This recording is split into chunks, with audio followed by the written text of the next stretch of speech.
America అయితే పాకిస్తాన్‌కి అయితే షాక్ ఇచ్చింది. దీర్ఘశ్రేణి క్షిపణి టెక్నాలజీ వ్యాప్తికి సహకరిస్తున్నాయంటూ పాక్‌కు చెందిన 4 కీలక సంస్థలపై అమెరికా ఆంక్షలు విధించింది.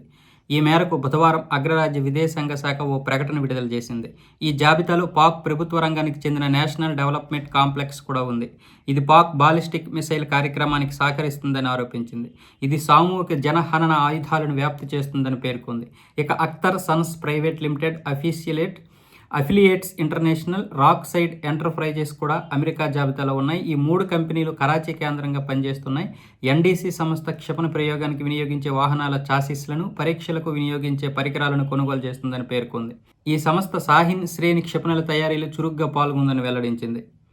ఇక బంగ్లాదేశ్లో మైనారిటీల మానవ హక్కులను హరించే వారిపై కూడా అమెరికా ఆంక్షలు విధించాలని అక్కడ కాంగ్రెస్ ప్రతినిధి శ్రీ తానేధార్ కోరారు. ఈ మేరకు స్టేట్ డిపార్ట్మెంట్కు ఆయన విజ్ఞప్తి చేశారు. ఈ దారుణాలకు పాల్పడే వారిపై చర్యలు తీసుకోవాలని కోరారు.